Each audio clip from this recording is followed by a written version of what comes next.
Hello વિદ્યાર્થી મિત્રો, very good morning.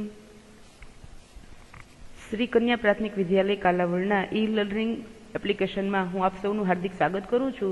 વિદ્યાર્થી મિત્રો, આજે આપણે ભણવા જઈ રહ્યા છીએ વિષય ગુજરાતી ધોરણ 8 અને તેની અંદર આપણે એકમ નંબર 12 પાઠનું નામ છે નવા વર્ષના સંકલ્પો. આપણે છે એ આગળના લેક્ચરની અંદર એક કાવ્ય છે શીખી ગયા છીએ જેનું નામ હતું વડાવી બા આવી, જેમાં માતૃ હૃદય, વાત્સલ્ય ભાવ અને કે વિરહ છે તેનું વિષાદનું જે વર્ણન કરવામાં આવ્યું હતું તે આપણે શીખી ગયા છીએ, જેમાં કરુણ રસ છે એ નિષ્પન્ન થતો હતો, જે એક સોનેટ કાવ્ય હતું જેના કવિ શ્રી કુબેરદાસ પંડ્યા હતા. એનું પૂરું નામ છે નટવરલાલ કુબેરદાસ પંડ્યા, જેને ગુજરાતી સાહિત્યની અંદર ઉષ્ણસ તરીકે પણ ઓળખવામાં આવે છે. તો એ તો થઈ ગઈ આગળના ચેપ્ટરની વાત. હવે આપણે જે વાત કરવા જઈ રહ્યા છીએ આજના પાઠની, જે આજે આપણે શીખવાના છીએ તે પાઠનું નામ છે નવા વર્ષના સંકલ્પો અને જેના લેખક છે બકુલ ત્રિપાઠી, જેમનો જન્મ 27/11/1928 ના રોજ અને તેમનું અવસાન 31/8/2006 ની અંદર થયું હતું. આપણે તેનું પૂરું નામ જોઈ લઈએ, તેનું વતન જોઈ લઈએ અને તેને કરેલા કાર્ય જોઈ લઈએ, તેમજ તેના કોઈ નિબંધ છે લખેલા છે તો તે જોઈ લઈએ અને કે તેને પોતાના જીવનની અંદર કેવા કાર્યો કર્યા છે, ગુજરાતી સાહિત્યની અંદર તેને કેવું નામ છે એ એને ઉજાગર કર્યું છે તે આપણે જોઈ લઈએ. શરૂઆત કરીએ પહેલેથી. આપણે શરૂઆત કરશું કાવ્યના લેખકના પરિચયથી. તો વિદ્યાર્થી મિત્રો, તમે તમારું ગુજરાતીનું પાઠ્યપુસ્તક ખુલ્લું રાખજો, જેથી તમને છે એ ક્યાં પહોંચ્યા છીએ એ ખબર પડે, શબ્દના અર્થ છે એની ખબર પડે અને તમને પાઠ છે એ સમજવામાં વાંધો આવે નહીં. તો શરૂઆત કરીએ. બકુલ પદ્મમણી શંકર ત્રિપાઠી નડિયાદના વતની હતા. તેઓ અમદાવાદમાં વાણિજ્ય સંચાલનના અધ્યાપક હતા. સમકાલીન રાજકારણમાંથી અને રોજિંદા વ્યવહારમાંથી સામગ્રી ઉપાડીને તથા એને વિલક્ષણ દ્રષ્ટિબિંદુથી જોઈને તેમણે હાસ્ય નિબંધ સર્જ્યા હતા. સ્વરાચરમાં અને દ્રોણાચાર્યનું સિંહાસન એમના જાણીતા નિબંધ સંગ્રહ છે. વર્તમાન પત્રોમાં આવતી રોજબરોજના બનાવોને સ્પર્શતી તેમની હાસ્ય કટીક્ષાઓએ લોકપ્રિય બની હતી. તેનું તમે જોયું તમે કે બકુલ પદ્મમણી શંકર ત્રિપાઠી, જેમનું પૂરું નામ છે બકુલ ત્રિપાઠીનું પૂરું નામ છે બકુલ પદ્મમણી શંકર ત્રિપાઠી. તેઓ નડિયાદના વતની હતા. તેમણે અમદાવાદમાં રહીને વાણિજ્ય સંચાલનના અધ્યાપક હતા. સમકાલીન રાજકારણમાંથી તેને રોજિંદા વ્યવહારમાં જે સામગ્રી ઉપાડી છે, રોજિંદા વ્યવહારમાં બોલાતા શબ્દ છે, અને બીજું કે તેને શું છે તો કે હાસ્ય નિબંધ સર્જ્યા છે. શું કર્યું છે? હાસ્ય નિબંધ સર્જ્યા છે. ત્યારબાદ તેને સચરાચરમાં અને દ્રોણાચાર્યનું સિંહાસન એમના જાણીતા નિબંધ સંગ્રહ છે. વર્તમાન પત્રો એટલે કે છાપા, ન્યૂઝપેપર અને મેગેઝિનમાં આવતી રોજબરોજના બનાવોને સ્પર્શતી તેમની હાસ્ય કટીક્ષાઓ લોકપ્રિય બની હતી. હવે આપણે જોઈએ પાઠ પરિચય, કે પાઠ છે એ શું કહેવા માંગે છે. અહીંયાથી જોઈએ. સંકલ્પ કરવો પણ પાડી ન શકવો અને એ માટે મનને એક યા બીજા બહાને મનાવ્યા કરવું. માનવ સ્વભાવની આ એક નબળાઈ છે. એ નબળાઈને કેન્દ્રમાં રાખીને લેખકે આ હાસ્ય નિબંધ સર્જ્યો છે. ક્યારેક ગણિત માંડીને, ક્યારેક ફિલસૂફી લડાવીને, ક્યારેક તરંગને તુક્કા ચગાવીને, તો ક્યારેક સંવાદોની આતશબાજી ઉડાડીને લેખકે હાસ્ય જન્માવ્યું છે. સંકલ્પ ન કરવો, સંકલ્પ ન કરવાનો સંકલ્પ પણ ટકતો નથી એમ કહીને કરેલો સંકલ્પ ફળશે એવા સ્વપ્નોમાં રાચતા રહીને લેખકે આખા પ્રશ્નને જે હળવો વળાંક આપ્યો છે તે નોંધપાત્ર છે. વિદ્યાર્થી મિત્રો, હવે તો તમને ખબર પડી જ ગઈ હશે કે આ પાઠ છે એ એક નિબંધ સ્વરૂપે છે. પાઠનો પ્રકાર કયો છે તો એ નિબંધ સ્વરૂપે છે અને તેને છે એ પાઠનું નામ જ છે કે નવા વર્ષના સંકલ્પો. તો પાઠમાં શું છે કે સંકલ્પ કરવો અને પાડી ન શકો એના માટે મનને એક યા બીજા બહાને મનાવ્યા કરવું. આપણે પેલા કોઈ પણ સંકલ્પ લઈએ છીએ, ધારો કે આજથી તો હું શું કરીશ તો કે વાંચવામાં બેસી જ જઈશ, આજથી હું દરરોજ 2 કલાક વાંચીશ, એવો આપણે સંકલ્પ લઈએ છીએ, પરંતુ આપણે તેનું પાલન કરતા નથી, બીજા દિવસે શું કરી દઈએ છીએ, ભૂલી જઈએ છીએ. એ આપણી નબળાઈ છે, માનવ સ્વભાવની આ જ એક નબળાઈ છે. તો લેખકે આ નબળાઈને કેન્દ્રમાં રાખી અને એક હાસ્ય નિબંધ સર્જ્યો છે. આની અંદર ઘણા બધા સંકલ્પો આવશે અને એ સંકલ્પો ન પાડવાના કારણો પણ આવશે. તો લેખકે શું કર્યું છે કે ક્યારેક એને ગણિત માંડીને, તો ક્યારેક ફિલોસોફી લગડાવીને, ક્યારેક તરંગા અને તુકા ચગાવીને, તો ક્યારેક સંવાદોની આતશબાજી ઉડાડીને લેખકે અહીં હાસ્ય જન્માવ્યું છે. સંકલ્પ ન કરવો પણ સંકલ્પ પણ ટકતો નથી એમ કહીને કરેલા સંકલ્પો ફળશે એવા સ્વપ્નોમાં રાચતા રહીને લેખકે આ પ્રશ્નને હળવો વળાંક આપ્યો છે અને તમારી સમક્ષ અલગ અલગ શું કરેલા છે, તો કે સંકલ્પો છે એ મૂકેલા છે. તો આપણે જોતા જઈએ કે વ્યક્તિઓ કેવા કેવા સંકલ્પ બનાવે છે અને બીજું કે એ સંકલ્પોને તે પાડે છે કે નથી પાડતા, તેના જીવનમાં તેનું આચરણ કરે છે કે નહીં. અહીંથી આપણે સ્ટાર્ટ કરીએ. વિદ્યાર્થી મિત્રો, તમે પણ ઘણા એવા સંકલ્પ લીધા હશે, તો જોઈએ કે આમાં તમે ક્યારેય એવા સંકલ્પ લીધા છે, આમાં બતાવેલા છે. તો પહેલું છે કે નવા વર્ષના સંકલ્પો. તો એમાં લખેલું છે કે આજથી આખું વર્ષ વહેલા ઉઠવું છે. બીજો સંકલ્પ છે કે હવેથી હું નિયમિત નોંધપોથી રાખીશ, કે આખા દિવસની જે દિનચર્યા છે એ હું નિયમિત રાખીશ. ત્રીજું છે કે આજ પછી કસરત ન કરી હોય તે દિવસે જમવું નહીં, કદી ચા ન પીવી, હંમેશા 1.5 કલાક કાંતવું, 3 કલાક વાંચવું ને વાંચવું જ. તમે પણ આ સંકલ્પ લીધો હશે પણ એ સંકલ્પ છે એ ટક્યો હશે નહીં. એના પછીનો સંકલ્પ છે કે રોજ ગીતાનો એક શ્લોક, પછી કાંઈ છે નહીં, એનો મતલબ કે દરરોજ હું એક શ્લોક બોલીશ અથવા તો પાકો કરીશ. એના પછી છે કે પાઈનો વ્યવસ્થિત હિસાબ રાખીશ. આગળ જોઈએ કે આખા સમાજમાં જે દિવસે આ મંત્રોનું મન ઉચ્ચારણ શરૂ થઈ જાય છે ત્યારે સમજવું કે તે દિવસે બેસતું વર્ષ છે.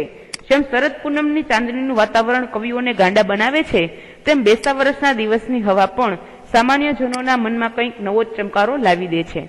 આપણને એકદમ બુદ્ધ, મહાવીર, વિવેકાનંદ કે નેપોલિયન થવાની હોશ થઈ જાય છે. જીવનના વર્ષો એમ નિરર્થક સરી જતા લાગે છે અને એકદમ કંઈક કરી નાખવું છે અને કંઈક તો કરી જ નાખવું છે એમ થઈ આવે છે. દિવાળીઓનો ઉત્સાહ ઘણાને માટે વીરરસમાં પલટાઈ જાય છે. એમની આંખમાં ચમક આવે છે અને કોઈ ધન્ય પડે એ આત્મ સુધારણા માટે સંકલ્પના કરી નાખે છે કે આજથી રોજ આ કરવું, હવેથી કદી આ ન કરવું. આગળ જોઈએ કે આપણે શું જોયું. તો વિદ્યાર્થી મિત્રો, અહીંયા તમને કંઈક સંકલ્પો આપેલા છે. તો લેખક શું કહે છે કે નવો વર્ષ ચાલુ થાય એટલે આ લોકો છે એ સંકલ્પ લેવાનું ચાલુ કરી દે કે આજથી હું દરરોજ વહેલો ઉઠીશ, કે દરરોજ હું નોંધપોથી રાખીશ, આજથી હું દરરોજ કસરત કરીશ, અને જો હું કસરત નહીં કરું તો તે દિવસે હું જમીશ નહીં, હવેથી હું ક્યારેય ચા નહીં પીવું, હંમેશા હું 1.5 કલાક કંઈ ને કંઈ તો કામ કરીશ જ, કે 3 કલાક તો હું હંમેશને માટે શું કરીશ કે વાંચીશ, કે રોજ હું એક ગીતાનો શ્લોક બોલીશ અને પાઈનો વ્યવસ્થિત હિસાબ રાખીશ. તો લોકો છે એ બેસતું વર્ષ આવે અને બેસતું વર્ષનો સવાર હોય ત્યારે લોકો છે આવા કંઈક સંકલ્પ કરતા હોય. તો શું કીધું છે કે જે દિવસે બેસતું વર્ષ હોય તે દિવસે તો જાણે શરદ પૂનમની ચાંદનીનું વાતાવરણ કવિઓને ગાંડા બનાવે એવી રીતે બેસતા વર્ષના દિવસની હવા પણ સામાન્ય જનોના મનમાં કંઈક આવી જ હોય છે. ત્યારે આપણને એકદમ શું થાય કે મારે શું કોના જેવું બની જવું છે, તો કે બુદ્ધ જેવું, મહાવીર, વિવેકાનંદ કે નેપોલિયન થવાની હોશ થઈ જાય છે અને જીવનના વર્ષો એમ નિરર્થક સરી જતા હોય તેવું એકદમ આપણને લાગ્યા રાખે છે અને કંઈક ને કંઈક કરી નાખવું છે તેવો આપણને ભાવ થાય છે. અને આપણે શું કરીએ છીએ કે દિવાળીનો ઉત્સાહ હોય છે જે થોડીક જ વારમાં વીર રસમાં પલટાઈ જાય છે અને આપણી આંખમાં પણ ચમક આવે છે અને કોઈ એક પડે આપણને સૂઝે છે આપણી આત્મા સુધારણા માટે કે આજે તો હું સંકલ્પ કરીશ જ કે મારે હવેથી આમ કરવું છે અને હવેથી હું આમ કરીશ અને આમ નહીં કરું, આજ પછીથી હું કોઈની સાથે ઝઘડો નહીં કરું, આજ પછીથી હું ક્યારેય ચા નહીં પીવું, હવેથી દરરોજ હું સવારે 3 કલાક વહેલે ઉઠી અને વાંચીશ જ, એવા સંકલ્પ આપણે કરી લઈએ છીએ. પછી જોવાનું છે કે એ સંકલ્પ છે એ કેટલા દિવસ ચાલે છે. જો એ સંકલ્પ છે એ ટકી જાય તો આપણા માટે સારું છે, પણ સંકલ્પ કરી અને સંકલ્પ ટકતો નથી ત્યારે છે એ આપણે આપણી જે સંકલ્પ બનાવ્યો છે એને શું કરીએ છીએ, તોડી નાખીએ છીએ. તો જોઈએ કે લેખકે છે એ સંકલ્પ લીધા છે તો શું એના જીવનમાં એ સંકલ્પો ટક્યા છે, અને ટક્યા નથી તો એનું કારણ શું છે, અને ટક્યા નથી તો એનું શું નુકસાન ગયું. આપણે જોઈએ કે પણ આ સંકલ્પોની મજા જ એ છે કરતા જેટલી મજા આવે છે એટલી પાડતા આવતી નથી. દાખલા તરીકે મને એક બેસતા વર્ષે કોઈએ સલાહ આપી કે મારે આત્મ સુધારણા માટે કંઈ ઉચ્ચ સંકલ્પ કરવો, તો વહેલા ઉઠવાનું ઠરાવીને હું રોજ 7 ને બદલે 5 વાગે ઉઠું તો વર્ષે મારા 72 કલાક બચે અને 50 વર્ષ ઉઠવાનું બચે ને 50 વર્ષની જિંદગીમાં 36,000 કલાક બચે. એટલે રોજ ફક્ત 2 કલાક વહેલા ઉઠવાથી મારી જિંદગીના લગભગ 4 વર્ષ જેટલો મબલક વધારો થાય. શું કહે છે કે સંકલ્પ કરવાની મજા તો ઘણી બધી છે. શું કહે છે કે સંકલ્પ છે એ કરીએ તો એની મજા છે એ કરતા સંકલ્પ કરતા જેટલી જે મજા આવે છે એની એટલી જ મજા પાડતા આવતી નથી. સંકલ્પ બનાવી તો લઈએ છીએ પણ આપણે એને પાડી શકતા નથી. તો શું કહે છે કે મને કોઈએ સલાહ આપી આત્મ સુધારણા માટે કે મારે ઉચ્ચ સંકલ્પ લેવો જોઈએ, તો મેં એક સંકલ્પ લીધો કે હું દરરોજ વહેલો ઉઠી જઈશ. હું દરરોજ 7 વાગ્યાને બદલે 5 વાગે ઉઠીશ. જો હું દરરોજ 5 વાગે ઉઠી જાઉં તો મારા કેટલા વર્ષના બચે, તો કે 72 કલાક બચે, 50 વર્ષ ઉઠવાનું બચે અને 50 વર્ષની જિંદગીમાં 36,000 કલાક બચે. એટલે રોજ ફક્ત 2 કલાક વહેલા ઉઠવાથી મારી જિંદગીના 4 વર્ષ જેટલો મબલક વધારો થાય. જો ખાલી એ 2 કલાક વહેલા ઉઠે તો જોઈએ કે શું થાય છે. એ વહેલા ઉઠી શકે છે કે શું? અહીંથી હા, આ વિચારથી ભોળવાઈને મેં તો સંકલ્પ કરી નાખ્યો કે બસ કોઈ દિવસ પરોઢના 5 થી મોડા ઉઠવું નહીં. બેસતા વર્ષના દિવસે તો જાણે 5 વાગે ઉઠાયું, પણ એ દિવસના થાકને લીધે બીજની સવારે તો 7:30 જ ઉઠ્યો. પછી પાંચમ સુધી તો જાણે દિવાળી કહેવાય, એટલે મોડા ઉઠવામાં વાંધો નહીં. છઠને દિવસે 5 વાગે જ ઉઠવું હતું, પણ બન્યું એવું કે બીજને દિવસે 5 વાગે ઉઠવાનું છે એ વિચારીને પાંચમની રાત્રે મને એટલી બધી ચિંતા થઈ કે રાતના 1:30 વાગ્યા સુધી તો ઊંઘ જ ન આવી. આથી છઠની સવારે પણ 8 વાગે ઉઠાયું. છતાં 7મે દિવસે તો સંકલ્પ તાજો કરીને એલાર્મ ગોઠવ્યું ખરું, પણ બીજે દિવસે 8:30 જ ખબર પડી કે કાંટો ખોટો ગોઠવાયો. પછીના દિવસે એલાર્મ ગોઠવતા ધ્યાન રાખ્યું તો વળી ઘડિયાળ બગડી ગઈ અને વહેલા ન ઉઠાયું. કાર્તિકી પૂર્ણિમા સુધી ઘડિયાળનું સમારકામ ચાલ્યું. વધ પડવાની રાત્રે ગોઠવ્યું, પણ ચાવી આપવાનું ભૂલી જવાથી રાત્રે 2:30 વાગ્યે ઘડિયાળ જ બંધ થઈ ગયું. શું થયું તો કે ભાઈ છે એને વિચાર કરી લીધો, સંકલ્પ કરી નાખ્યો કે હવે હું દરરોજ સવારે 5 વાગ્યે ઉઠી જઈશ. તો જે દિવસે સંકલ્પ કર્યો હતો તે દિવસે તો એ 5 વાગે એટલે કે બેસતા વર્ષના દિવસે પોતે 5 વાગે ઉઠી ગયા. પણ તે દિવસે એટલો બધો થાક લાગ્યો તો બીજા દિવસની બીજની સવારે પોતે 7:30 વાગે જ ઉઠ્યા. પછી પાંચમ સુધી તો જાણે દિવાળી હતી, ઘરમાં તહેવાર હતો અને હસી અને ઉલ્લાસ હતો, કોઈ કામ કરવાનું તો હતું નહીં. એટલા માટે એને 5 દિવસ સુધી તો મોડું ઉઠાશે તો ચાલશે એમ કરી અને 5 દિવસ એટલે કે દિવાળી સુધી તો એ મોડા જ ઉઠ્યા. છઠને દિવસે 5 વાગે ઉઠવું હતું એવું એને થયું, કારણ કે પોતે શું કરેલું હતું તો કે સંકલ્પ લીધેલો હતો. એટલે પોતે સંકલ્પ લીધો હતો તો પાંચમની રાત્રે એને એટલી બધી ચિંતા થઈ કે મારાથી સવારે ઉઠાશે કે નહીં, હવે મારું સંકલ્પનું શું થશે એમ કરતા એને છેક રાત્રે 1:30 વાગે નીંદર આવી. અને પછી છઠની સવારે પણ એને શું થયું કે 8 વાગે જ ઉઠાયું. પછી બીજો દિવસ ઉગ્યો, છતાં સાતમે તેને શું કર્યું કે ફરીથી પોતાનો સંકલ્પ તાજો કર્યો કે હવે મારે વહેલું ઉઠવું જોઈએ. એટલા માટે એને એલાર્મ ગોઠવ્યું. એલાર્મ ગોઠવીને સુતા, પણ શું થયું કે બીજા દિવસે 8:30 ખબર પડી કે કાંટો છે એ ખોટો ગોઠવાયો હતો. 5 વાગે એલાર્મ મૂકવાનું હતું, એની બદલે એને ભૂલથી 8 વાગે મુકાઈ ગયું. એટલા માટે એલાર્મ 8 વાગે વાગ્યું અને એ પણ 8 વાગે ઉઠ્યા. આમ કરતા એનો સંકલ્પ હજી પણ પૂરો થયો નથી. પછી બીજા દિવસે એને શું કર્યું કે પછીના દિવસે એલાર્મ ગોઠવતા એને ધ્યાન રાખ્યું કે આજે પણ કાંટો જો ખોટો ગોઠવાઈ જશે તો મારો સંકલ્પ તૂટી જશે. તો એને કાંટો તો ગોઠવ્યો, પણ ઘડિયાળ જ શું થયું કે રાતે ઘડિયાળ બગડી ગયું અને સવારમાં એલાર્મ વાગ્યું નહીં અને ઉઠ્યા પણ નહીં. ત્યાં સુધીમાં તો કાર્તિકી પૂર્ણિમાનો દિવસ આવી ગયો અને કાર્તિકી પૂર્ણિમા સુધી ઘડિયાળનું સમારકામ ચાલ્યું. સમારકામ એટલે કે ઘડિયાળનું રિપેરિંગ કામ ચાલ્યું. અને વધ પડવાની રાત્રે તેને ફરીથી અલાર્મ ગોઠવ્યું. જ્યારે ઘડિયાળ સાજું થઈ ગયું તો એને ફરીથી અલાર્મ છે 5 વાગે સેટ કરીને મૂકી દીધું, પરંતુ ચાવી આપવાનું ભૂલી ગયા, સ્વિચ ચાલુ કરવાનું ભૂલી ગયા અને રાત્રે 2:30 વાગ્યે જ ઘડિયાળ શું થઈ ગયું બંધ પડી ગયું અને તેની સાથે તેનો સંકલ્પ પણ તૂટી ગયો. તો જોયું ને વિદ્યાર્થી મિત્રો, અહીંયા એનો સંકલ્પ છે એને હોશમાં કરી તો નાખ્યો, પણ એનો સંકલ્પ છે એ પૂરો થયો નહીં. એના પછી જોઈએ કે હજી છે એનું અલાર્મ છે, એને બીજે દિવસે એને ચાવી આપી કે શું કર્યું કે એનો સંકલ્પ પૂરો થયો છે કે નહીં. હજી સુધી તો તેમનો સંકલ્પ છે એ પૂરો થયો નથી. ઘણી વખત તમારે પણ આવું થતું હશે, તમે વિચારીને સૂતા હોય કે સવારે વહેલા ઉઠવું છે પરંતુ તમે ઉઠી શકતા નથી. આમાં જોઈએ લેખકનું શું થાય છે. આમ અનેક મુશ્કેલીઓ વટાવતા વટાવતા વદ સાતમે 5 વાગે બરાબર એલાર્મ વાગ્યું એટલે 5:30 ઉઠ્યો તો ખરો, પણ પછી વિચાર આવ્યો કે ઉઠ્યા પછી 10 મિનિટ રહીને સૂઈ જવામાં વાંધો નહીં. એમ કરવાથી કંઈ સંકલ્પનો ભંગ થતો નથી. 5 વાગે ઉઠીને પાછા સૂઈ જઈએ તો એ 5 વાગે ઉઠ્યા તો કહેવાય જ ને. થોડા દિવસ આ પ્રમાણે કર્યા પછી એકવાર સવારે 5 વાગે સૂતા સૂતા વિચાર આવ્યો કે હે જીવ, આ બધી ઉપાધિ શાને? 4 વર્ષ વધુ જીવવાને માટે જ ને. જીવવાનો એવો મોહ શો? સંત મહાત્માઓ તો જીવનની માયા મૂકવાનું કહી ગયા છે, ત્યારે હું તો વહેલો ઉઠીને એ માયા વધારી રહ્યો છું. આવો મોહ શું કામ રાખવો?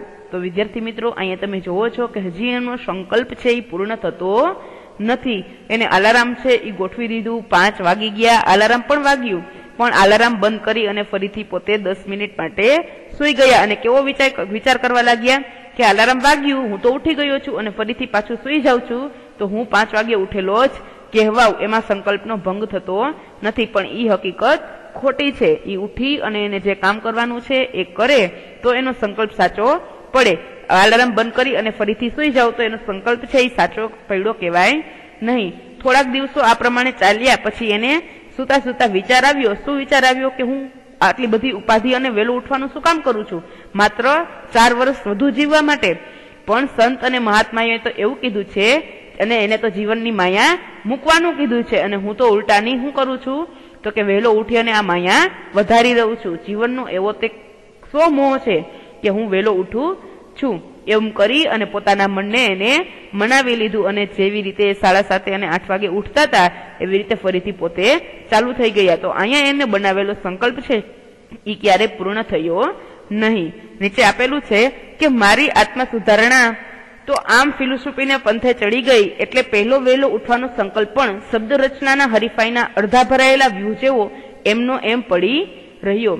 શું કીધું કે આમની આત્મા સુધારણા જે એને લીધી હતી, આત્મા સુધારણા માટે જે એને સંકલ્પ લીધો હતો વહેલા ઉઠવાનો, એ ફિલોસોફીને પંથે ચડી ગયો અને પેલો વહેલો ઉઠવાનો સંકલ્પ પણ શબ્દ રચના હરીફાઈના અડધા ભરાયેલા વ્યૂહ જેવો એમનો એમ પડ્યો રહ્યો. પછી લેખકે પણ ફરી વહેલા ઉઠવાનો વિચાર કર્યા વગર જે રીતે ઉઠતા હતા એ રીતે ઉઠવા લાગ્યા અને અહીંયા તેમનો સંકલ્પ છે એ અધૂરો રહી ગયો. તો આ તો પહેલો સંકલ્પ હતો. હવે જોઈએ બીજો સંકલ્પ કે બીજા વ્યક્તિઓને પણ આવું થયું હશે કે બીજા વ્યક્તિઓ પણ આવી રીતે સંકલ્પ કરી અને બંધ કરી દીધા હશે. જોઈએ. બેસતા વર્ષના દિવસે ઉત્સાહમાં આવી જઈને કરેલા મોટા ભાગના સંકલ્પોની આજ ગતિ થાય છે. એક જણે દિવાળીની રાતથી જ ચા છોડી દીધેલી. એમનો સંકલ્પ જીવેલો પણ ખરો. 1 અઠવાડિયું, 2 અઠવાડિયા, 3 અઠવાડિયા એમણે ચા ન પીધી તે ન જ પીધી. માતાનો પ્રેમ, પિતાની આજ્ઞા, ભગીનીના આંસુ, પત્નીની ધમકી, મિત્રોની મસ્કરી, ચાની જાહેર ખબરો કોઈ એમને ચડાવી ન શક્યું. એમના એ સંયમનો મહિમા દિશા દિશામાં ગાંજી રહ્યો. છેક સ્વર્ગમાં પણ એના તરંગો પહોંચ્યા અને ઇન્દ્રનું આસન પણ ડોલી ઉઠ્યું. પરંતુ થોડાક અઠવાડિયા પછી જ્યારે એ ભાઈ કોક માંદગીની માયામાં લપેટાયા તે વખતે એમને થોડા ઉપવાસ કરવા પડ્યા અને ત્યારે એક ધન્ય ક્ષણે એમને જ્ઞાન થયું કે ચા પીવાથી ઉપવાસમાં રાહત રહે છે.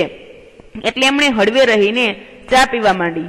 એ પછી તો 2-4 મહિને માંદગી ગઈ તો એ ચા તો રહી જ પડી અને હવે તો તે સાજા થઈ ગયા છે. પછી પણ રોજના 7 પ્યાલા ચા પીએ છે. આમ એમની માંદગીને બહાને એમનો સંકલ્પ સ્વર્ગે સીધાવ્યો અને ફરી કદી એને પુનઃજન્મ ન લીધો. શું થાય છે? આ બીજા ભાઈની વાત કરી છે કે બીજા એક ભાઈ હતા, એને પણ શું કરેલું, એને પણ સંકલ્પ લીધો દિવાળીના દિવસે. કયો સંકલ્પ લીધો? કે હું આજથી ક્યારેય ચા છે એ પીશ નહીં, આજથી હું ચા છે એ છોડી દઉં છું. અને એનો સંકલ્પ છે એ પણ શું થયો તો કે થોડાક દિવસ જીવતો રહ્યો. કેટલા દિવસ? તો કે એને 1 અઠવાડિયું ન પીધું, 2 અઠવાડિયા, 3 અઠવાડિયા એમ એને ચા નો જ પીધી એટલે નો જ પીધી. એને કેટલો માતાનો પ્રેમ, પિતાની આજ્ઞા, ભગીનીના આંસુ, એની બેન રડવા માંડી છતાં ન પીધી, એની પત્નીએ એને ધમકી આપી છતાં પણ એને ન પીધી, મિત્રોએ એની કેટલી મશ્કરી કરી, ચાની જાહેર ખબરો જોઈ પણ કોઈના દ્વારા એને ક્યારેય ચા પીધી નહીં, કોઈ એને ચડાવી શક્યું નહીં. એમના સંયમનો મહિમા કે આ વ્યક્તિએ સંકલ્પ લીધો હતો અને એને તોડ્યો નથી, એનો મહિમા છે એ તો દિશા દિશામાં ગાંજી ઉઠ્યો અને છેક સ્વર્ગમાં પણ તેના તરંગો પહોંચ્યા અને ઇન્દ્રનું આસન પણ ડોલી ઉઠ્યું. છતાં પણ તેને ચા છે એ ક્યારેય પીધી નહીં. પરંતુ થોડોક ટાઈમ પસાર થયો પછી ભાઈ બીમાર પડ્યા અને એને યાદ આવ્યું કે જો બીમાર હોય અને ઉપવાસ કરવા પડે, કારણ કે ખાઈ શકાય તો નહીં, પેટમાં ભૂખ તો લાગે પણ કઈ જમાય નહીં. એટલા માટે એને શું યાદ આવ્યું કે જો હું ચા પી લઉં તો મને થોડીક રાહત મળે. એટલા માટે એને માંદગી છે એના રસ્તે એની એડમાં ચા પીવાનું ચાલુ કરી દીધું. થોડોક સમય થયો, એની માંદગી તો જતી રહી, પરંતુ ચા ફરીથી શું થઈ ગઈ તો કે ચા એના જીવનમાં ફરીથી આવી ગઈ. અને એ ભાઈ અત્યારે દરરોજના કેટલા કપ તો કે કુલ 7 કપ ચા પીવે છે. એની માંદગીના બહાને તેમનો સંકલ્પ છે સ્વર્ગે સીધાવ્યો ફરી પછી પાછો આવ્યો નહીં. અને તે ભાઈનો સંકલ્પ પણ શું થઈ ગયો તો કે તૂટી ગયો. તો આવી રીતે તમારા ઘરમાં પણ ઘણા વ્યક્તિઓ છે એને આવો કોઈ સંકલ્પ લીધો હશે પણ બહુ ઝાઝા દિવસ ટક્યો હશે નહીં. જો વ્યક્તિ આપણે છે એ કોઈ આપણે લીધેલા સંકલ્પ ઉપર આપણે આપણો સંયમ રાખી દઈએ તો આપણે છે એ દુનિયા જીતી શકીએ છીએ. જોઈએ એના પછી કે ચા છોડવા જેવો જ બીજો એક લોકપ્રિય સંકલ્પ છે સિગારેટ છોડવાનો. ઘણું ખણું અરસિક પત્નીઓના અને દુષ્ટ ડોક્ટરોના આગ્રહથી જ આ સંકલ્પ કરવો પડે છે. પણ અમરપટો તો ભાઈ કોણ લખાવીને લાવ્યું છે? સિગારેટના ધુમાડાની જેમ આવા સંકલ્પને પણ વેરાઈ જતા વાર નથી લાગતી. કેટલાકને વળી દરેક કામમાં નિયમિત થઈ જવાની ધૂન વળગે છે. પણ એ કેટલા દિવસ જ્યાં સૂરજ જેવો સૂરજ પણ વર્ષમાં અમુક મહિના રોજ થોડી સેકન્ડ મોડો ઉગે છે અને પછી પાછો અમુક મહિના આઈસ્ક્રીમ પાર્ટીમાં આવી પહોંચતા મિત્રોની જેમ રોજ થોડી સેકન્ડ વહેલો ઉગે છે. ત્યાં નિયમિત થવાની મહેચ્છા રાખનાર પામર માનવીને તે વળી કોણ? હા, કેટલાક મહાપુરુષો નિયમિત બની શક્યા છે, પણ એ લોકો નિયમિત છે એટલે મહાપુરુષ નથી થયા, પણ મહાપુરુષ છે એટલે નિયમિત થઈ શક્યા છીએ. શું કે છે કે ઘણા વ્યક્તિઓ છે ચા છોડવા જેવો એક બીજો સંકલ્પ લોકપ્રિય છે, સિગારેટ છોડવાનો. તમારા પપ્પા, તમારા દાદા અથવા તો તમારા કાકા છે એને પણ આવા સંકલ્પ લીધા હશે. જેને તમે સિગારેટ, બીડી પીતા હોય, ગુટખા ખાતા હોય, એને પણ સંકલ્પ લીધા હોય. કેવા કે હું આજથી આ ખાઈશ નહીં, પણ માંડ થોડાક ટાઈમ હાલે અને પછી પાછું હતું એવું ને એવું. એટલા માટે શું કે છે કે કોઈ અહીંયા અમરપટો લખાવીને આવ્યું નથી. એક વખત તો આપણે ભગવાનની પાસે જવાનું જ છે, તો શું કામ આ બધું કરવું? શું કે છે કે સિગારેટનો ધુમાડો જેમ હવામાં વેર વિખેરાઈ જાય છે એવી જ રીતે આપણા સંકલ્પો પણ શું થઈ જાય છે? વેરાઈ જાય છે. દરેક કામમાં નિયમિત થઈ જવાની ધૂન આપણને વળગે છે, પણ એ કેટલા દિવસ રહે છે? માત્ર થોડાક દિવસ. કારણ કે સૂરજ પણ શું કરે છે કે ક્યારેક વહેલો ઉગે છે તો ક્યારેક મોડો ઉગે છે. જો એ છે એ પણ સૂરજ છે એનામાં ઉગવા અને આથમવામાં થોડી સેકન્ડોની વાર લાગતી હોય, ક્યારેક વહેલો ક્યારેક મોડો ઉગતો હોય, તો આપણે તો પામર મનુષ્ય છીએ. પણ કેટલાક મહાપુરુષો પણ નિયમિત થઈ ગયા છે. પણ એ શું કીધું છે આપણને કે એ લોકો નિયમિત છે એટલા માટે મહાપુરુષ થયા નથી, પરંતુ મહાપુરુષ છે એટલા માટે નિયમિત થઈ શક્યા છે.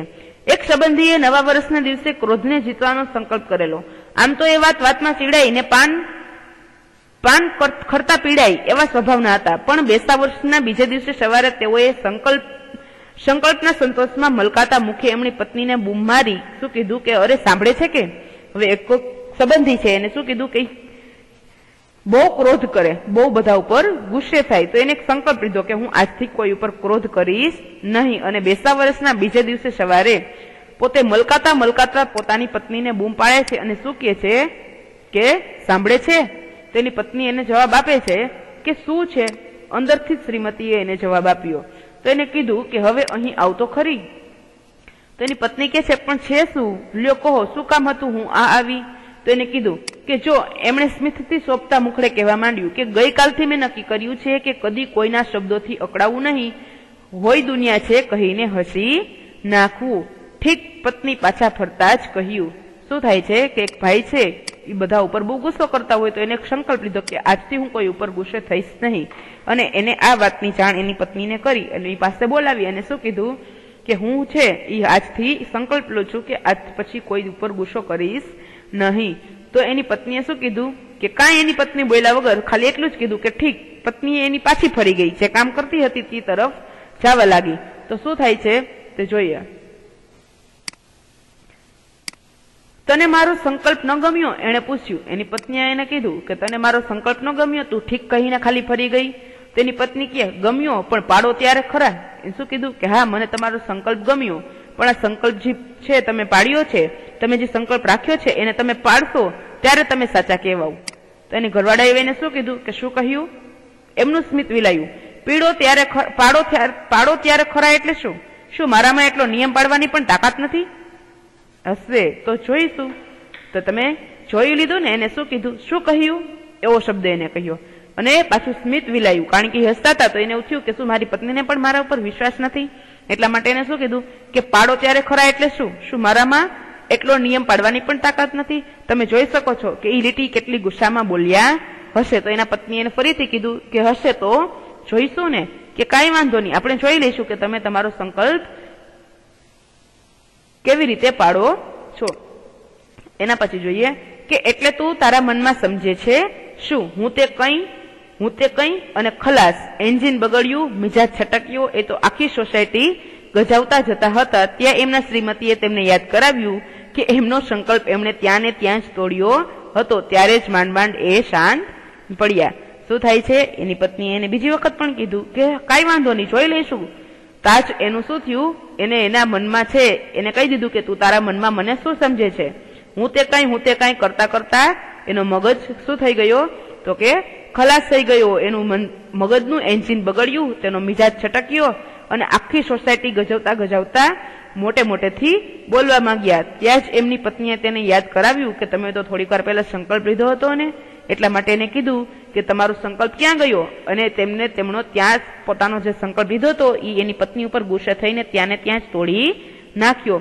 જ્યારે એની પત્નીએ એને યાદ કરાવ્યું ત્યારે તે માંડ શાંત પડ્યા. તો વિદ્યાર્થી મિત્રો, આપણે અહીંયા 2-3 સંકલ્પની વાત કરી લીધી. એમ તમે પણ છે એ ઘણા બધા સંકલ્પો લીધા હશે અને ક્યારેક પૂરા થયા હશે તો ક્યારેક પૂરા કર્યા પણ નહીં હોય. તો તમે એક યાદી બનાવજો કે તમે છે તમારી ગુજરાતીની પાકી બુકની અંદર યાદી બનાવજો કે તમે કયા સંકલ્પો લીધા હતા, એમાંથી કેટલા સંકલ્પો તમે છે એને ટકાવી રાખ્યા છે અને કેટલા સંકલ્પો તમે તોડી નાખ્યા છે. બાકીનું છે એ આપણે આના પછીના લેક્ચરની અંદર જોઈશું. ત્યાં સુધી તમે આ પાઠ છે એ આગળ વાંચી લેજો, જેથી તમને ખબર પડે કે આ પાઠની અંદર બીજું શું આવે છે. ઘરે રહેજો અને અભ્યાસ કરજો. Thank you.